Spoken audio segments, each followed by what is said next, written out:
Mabuhay! Welcome to Bonjour Universe. This is your cozy corner of the internet where we explore everything under the sun.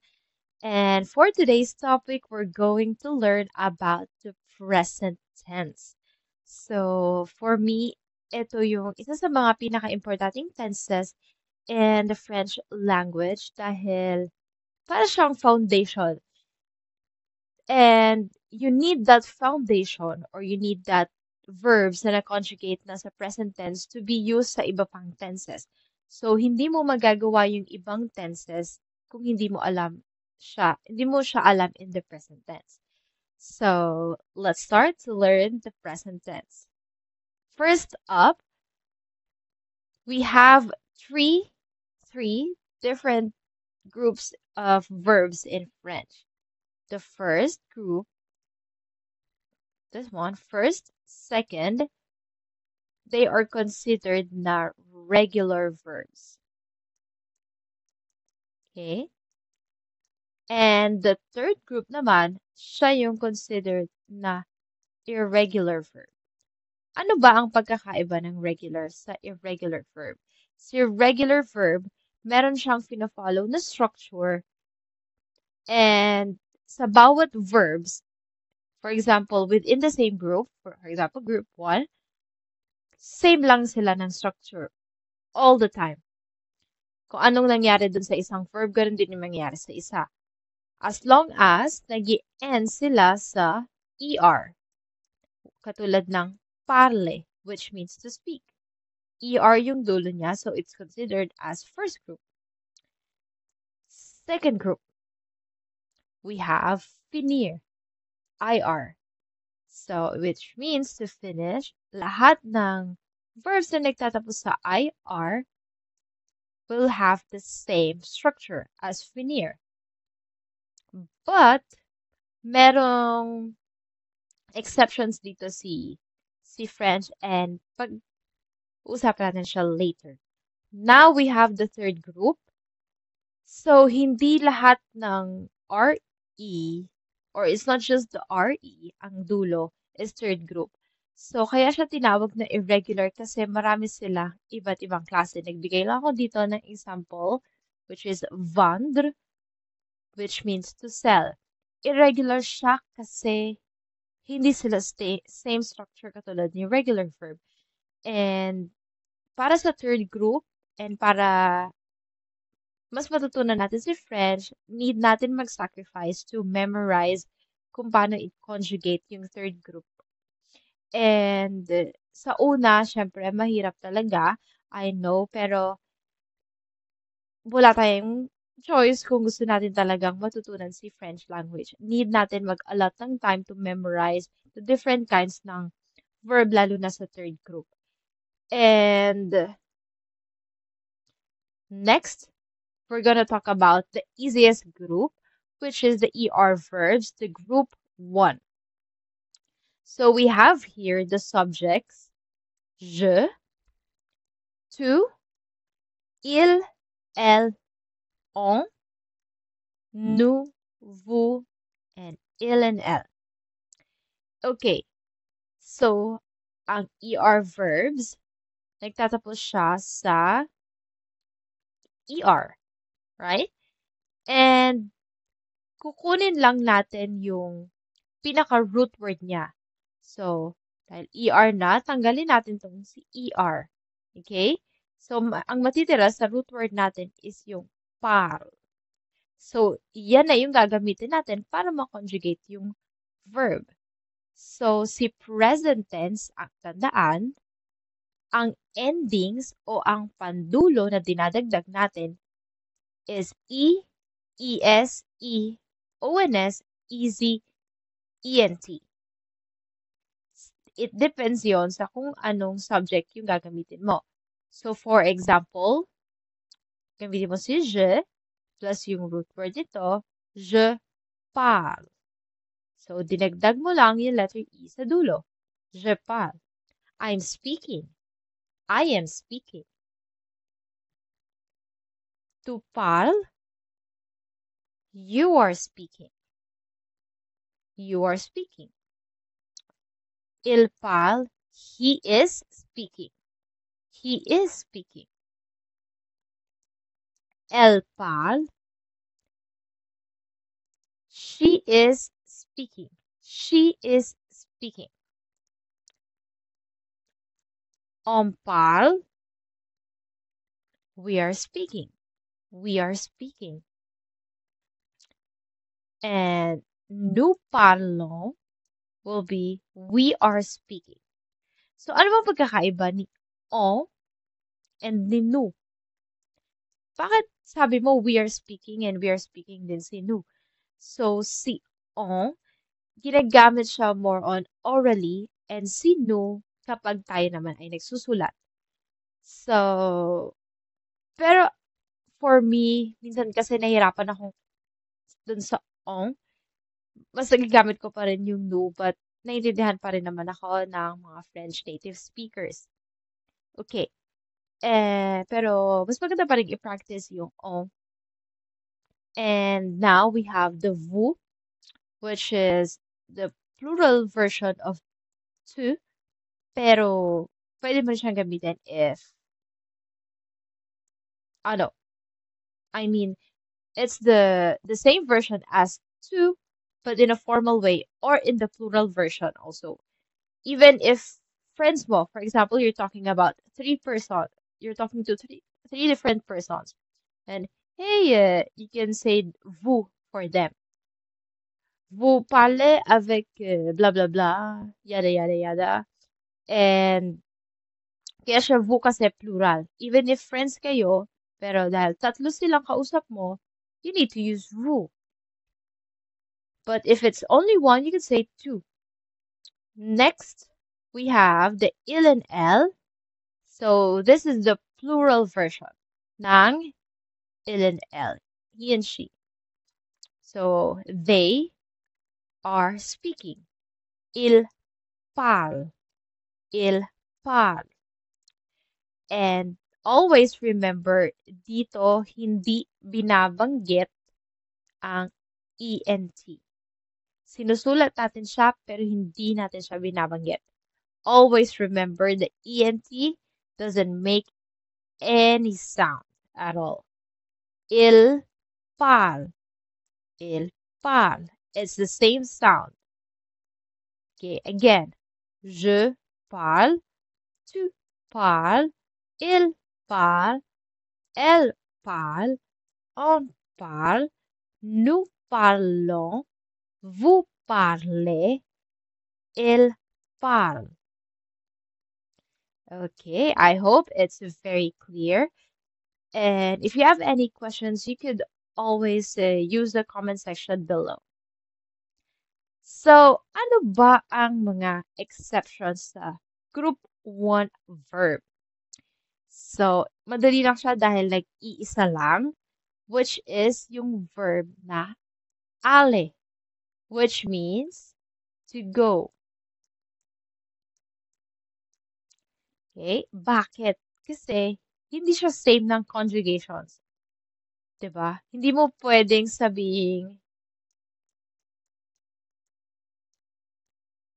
jal. No. Hindi mo rin pwedeng sabihin tual. No. Ang pangit niyang pakinggan. Okay? And para ma-conjugate natin yung verb na ale, this is the third group. Okay? Third group.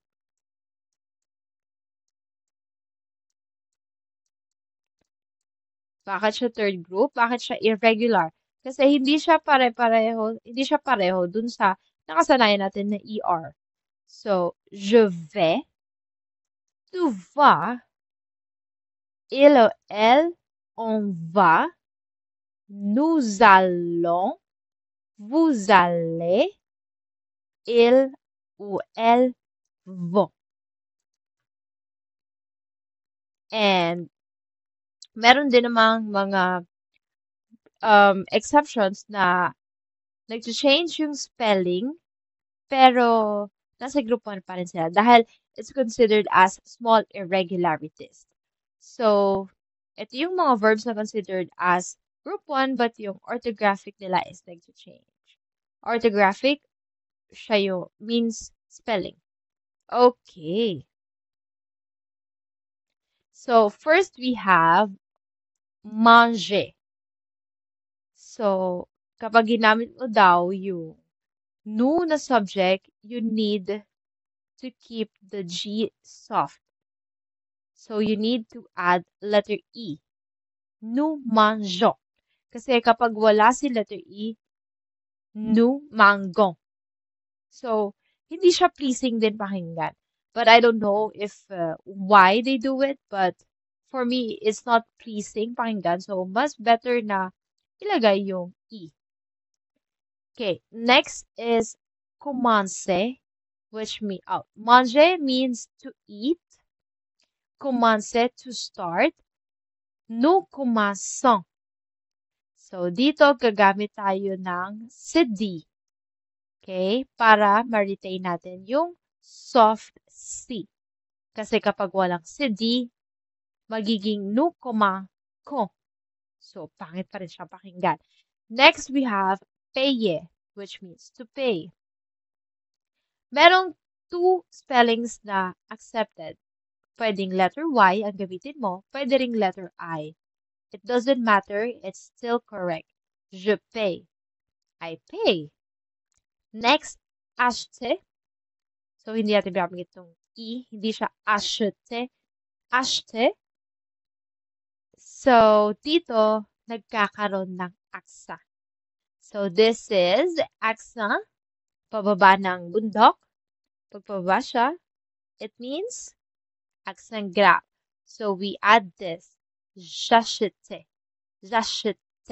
Achète. Kasi yung aksa, pa-open wide, diba? So, j'achète. Next, this one, préféré. Préféré. Dito, mapapansin natin, yung aksa na ginamit, pagpaakyat ng bundok. So, sulat lang natin ulit dito. Pagpaakyat daw ng bundok, diba? Ganyan. This is aigu. Pagpababa ng bundok, this is accent grave. So, dito, nagkakaroon ng accent shift. So, for example, this one, je préfère. Je préfère. Nous préférons. Na pakinggan niyo yung pagkakaiba. Je préfère. Je préfère. Nous préférons. Next, we have appeler. Appeler, which means to call. J'appelle. Nous appelons.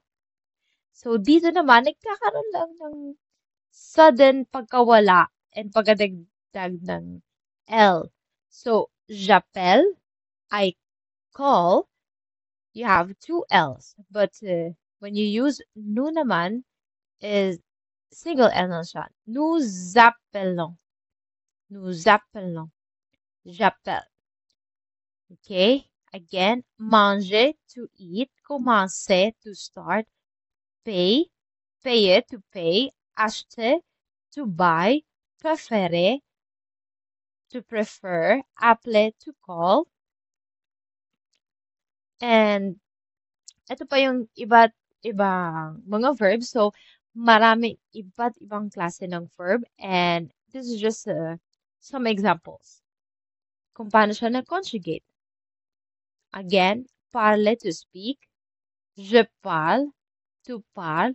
Il parle, elle parle, on parle. Nous parlons, vous parlez. Il parle, elle parle. Bakit hindi binabanggit ang ENT? Next, we have aimer, to like or to love. This one, diba, ang subject natin is je. Pero hindi pwede kasi magkatabi yung dalawang vowels. So, mawawala si letter E, magiging apostrophe na lang siya. Okay? just for je. Pero kay to, nandyan pa rin siya. And now, we have j'aime, to aime. Il, elle, on aime. Nous aimons. Vous aimez. Il ou elle aime. Okay. Hindi rin binabanggit yung ENT. Always remember that. Nakasulat lang siya dyan, pero hindi siya binabanggit.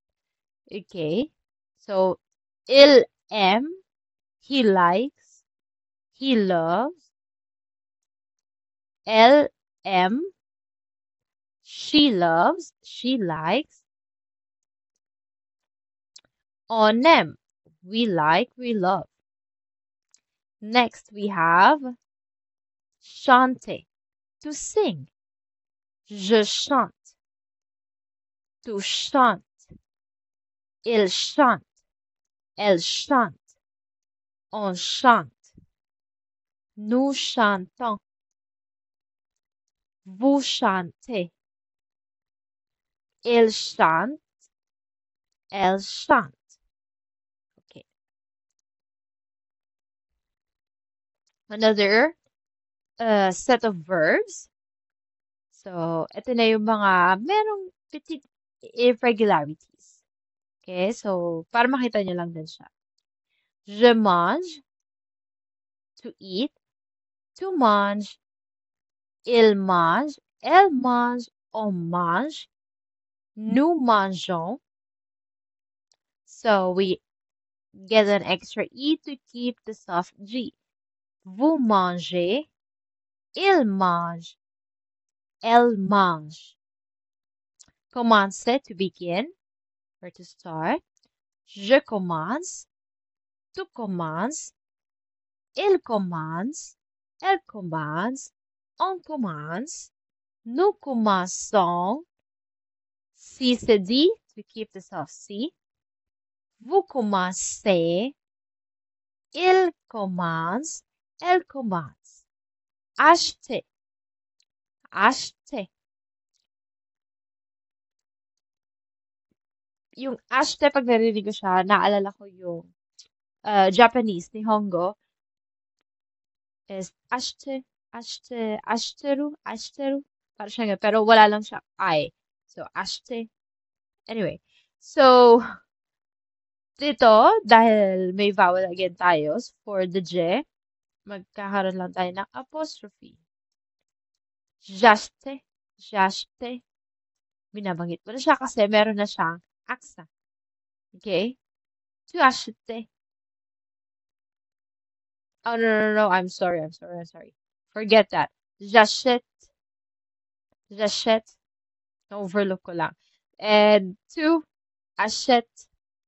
Achète. This is accent grave. Il, elle, on achète.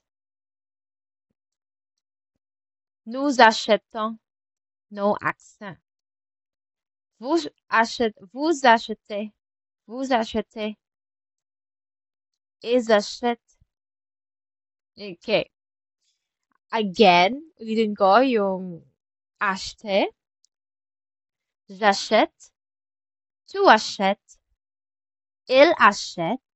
On achète. Elle achète. Nous achetons. Vous achetez. Ils achètent. Elles achètent. Préférer. To prefer.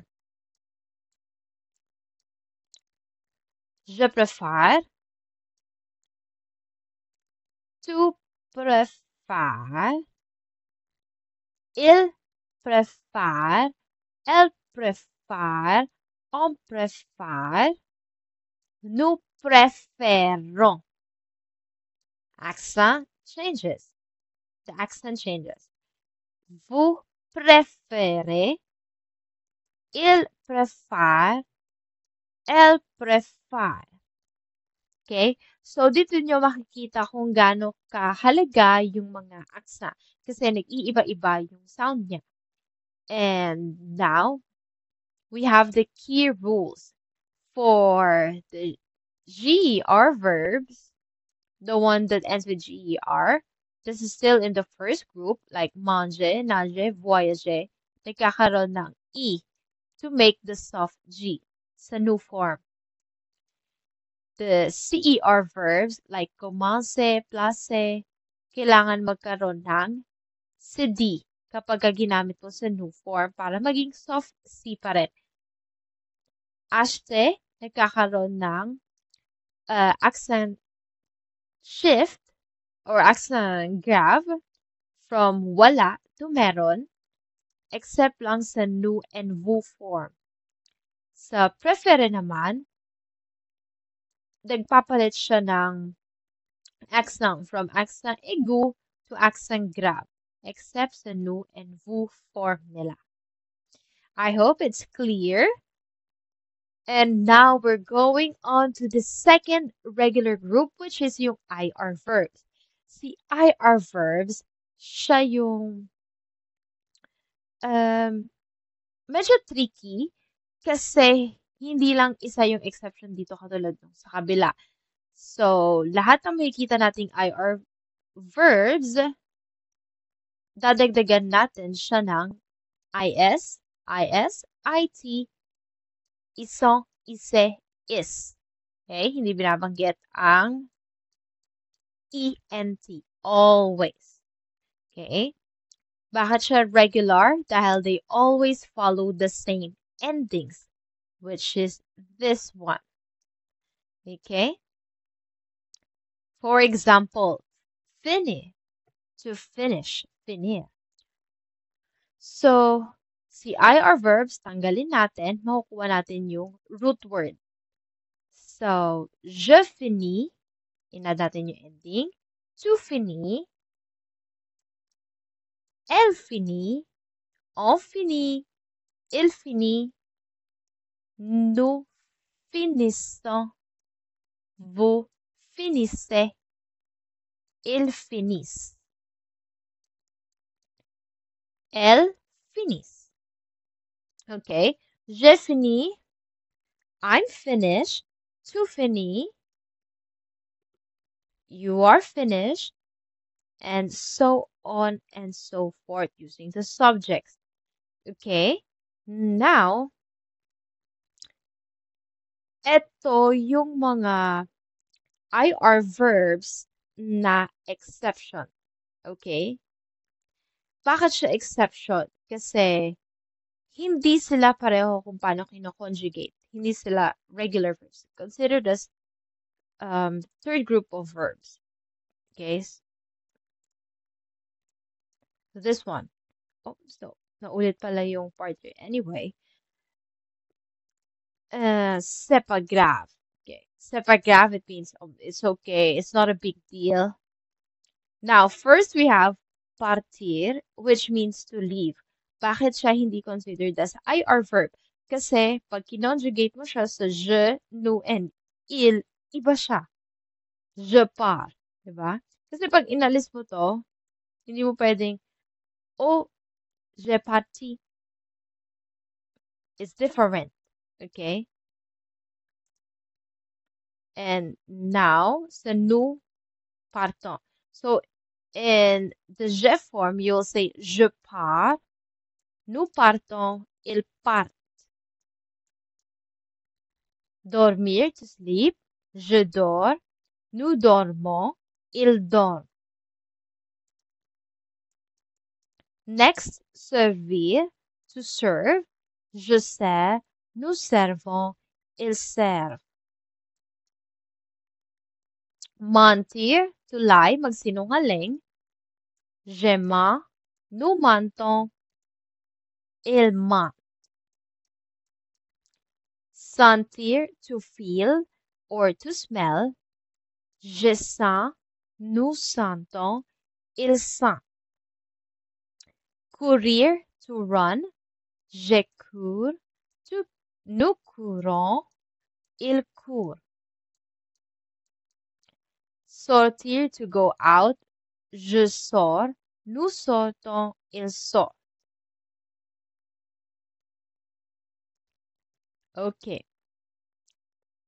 Now, again, para maipakita yung pagkakaiba or yung exceptions ng dalawang nag-end sa IR, katulad ng finir and partir na pinag-usapan natin earlier, je finis, je pars. Tu finis, tu pars. Il finit, oops, nawala yung on. Pwede natin dagdag natin dito yung on. On finit, on part. Nous finissons, nous partons. Vous finissez, vous partez. Il ou elle finissent, il ou elle part. Okay? So, may kita nyo yung pagkakaiba nila sa spelling. And ito yung dahilan kung bakit medyo tricky talaga si group 3 verbs kasi wala siyang pagkakatulad. Kailangan mo lang talaga siyang i-memorize. Okay? And that's why the part here belongs to the group 3 even though it ends in IR, the same with the others na minention natin earlier.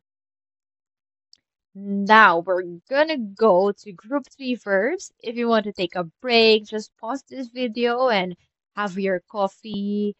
And this is a lot, lalo na kapag nagsisimula ka palang mag-aral ng French. But trust me, it will be worth it. Okay? And now for group 3 verbs, it's the one we call the irregular verbs because they don't follow a single rule. It includes, first, the verbs ending in IR, but not like finir. Example, partir, dormir. And the verbs ending in OIR, like voir, to see, recevoir, to receive. Verbs ending in RE, prendre, prendre, to take, vendre, to sell. The verb aller from the ER ending that is not considered as group 1, which means to go. Okay, let's see. So, example natin dito is si vendre, to sell. Ang magiging ending niya is SS wala, ONS easy, ENT. Sa nous and vous, always yan, ang ending niyan, ONS and easy. Always. Okay? So, je vends, dinagdagan ng S. Tu vends, dinagdagan ng S. Il vend, nawala yung S. So, RE, verbs, yung nagtatapos sa kanya, tinanggal mo lang din yung RE dito. And now we have nous vendons, vous vendez, il ou elle vend. Okay? So, saan nakuha yung van? Ganun lang din, tinanggal mo lang yung RE sa dulo ng verb para makuha yung root word. Okay? Kaya nga nang sabi ko, this is not easy, but we need to memorize it. And if meron sa inyo na, may trick ako dito para mas paalala, you could comment it para mas ma-help pa yung iba. Pero for me, ang ginawa ko is minemorize ko siya. Next, ito yung mga common na irregular verbs na pwede nyo siyang i-check sa Beshrel. So, ito yung Beshrel. And andito yung mga iba't ibang klase kung paano kino-conjugate yung mga verbs. Ayan. Oops. Oh, anyway. So, tinapik ko na to or in-explain ko na to sa isang video ko sa Facebook. And you could watch that and it would help also a lot kung alam nyo paano gamitin ang Beshrel or meron kayong Beshrel at home. If you don't have a Beshrel at home, you could search in the internet or you have an application that I will share to you na ginagamit ko din minsan. And now, let's talk about the common irregular verbs. First one is the verb être, to be, avoir, to have, faire, to do or to make, aller, to go, venir, to come, prendre, to take, mettre, to put, pouvoir, to be able or can, vouloir, to want, devoir, to have, to or must. Okay. Kung gusto nyo makapagsalita agad or maging a little conversational na rin sa French, memorize these verbs dahil sobrang common nito na ginagamit siya talaga. I mean, common nga. But if you memorize these verbs, trust me, kahit pa paano makakapagsalita ka na in a few phrases. Agad-agad. Okay? Next. Eto na siya. So, hindi mo na kailangan maghanap sa Bristol. And ipapakita ko na sa inyo ngayon. Être is je suis. Tu es. Il est. Elle est. On est. Nous sommes. Vous êtes. Ils sont. Elles sont. Now, avoir. To have. This one, tatanggalin natin yung letter E. Gagawin natin siyang apostrophe. Je. Tu as. Il, elle, on a. Nous avons. Vous avez. Bakit naging letter Z yung sound? Dahil merong rules sa French, the same in English, na kapag yung S is napagitnaan ng dalawang vowel, ang magiging tunog niya is letter Z. Okay? Like this. U and A. Nous avons. Vous avez. Ils ont. Elles ont. Okay. So, dito naman, kasi dahil pareho sila, halos ng tunog, pag binanggit natin si at, ils sont, normal S. Pero kapag ka naman si avoir, meron siyang a hint of letter Z. Ils ont, elles ont. Okay? Para ma-distinguish nyo lang siya. Next, we have aller, to go. Je vais, tu vas. Il va. Nous allons, vous allez. Ils vont. Faire, to do or to make. Je fais, tu fais. Il fait, elle fait, on fait. Nous faisons, vous faites. Ils ou elles font. Pouvoir, can. Je peux, tu peux. Il, elle, on peut. Nous pouvons, vous pouvez. Il ou elles peuvent. Hindi pa rin binabanggit ang ENT. Always. Vouloir, to want. Je veux, tu veux. Il, elle, on veut. Nous voulons, vous voulez. Il ou elles veulent. Hindi pa rin binabanggit si ENT. Okay? Example sentences. Je mange une pizza. I eat a pizza or I am eating a pizza. Tu finis tes devoirs. You are finishing your homework. Elle vend des fleurs. Elle vend des fleurs. She sells flowers. Nous parlons français. We speak French.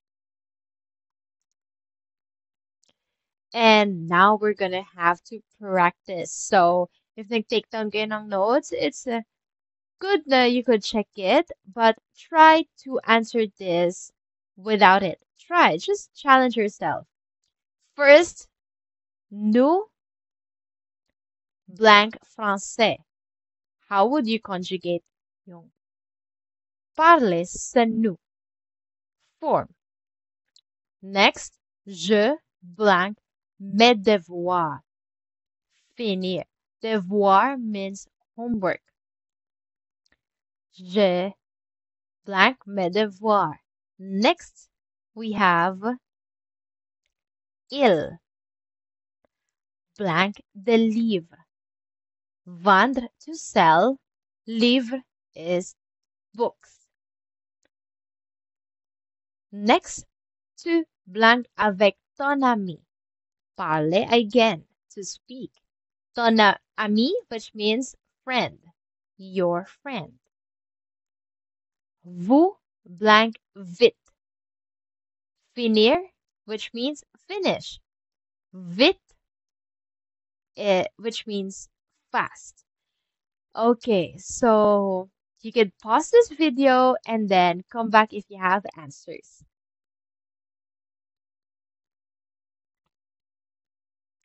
Okay, nasagutan niyo na ba? So let's check. First up, nous parlons français. Parlons. Always remember, si nous, dinadagdagan natin siya ng ONS. Always. Next, je finis mes devoirs. I am finishing my homeworks. Je finis mes devoirs. Ils vendent des livres. So, ils, because they are selling the books. Vendre, you don't pronounce the ENT.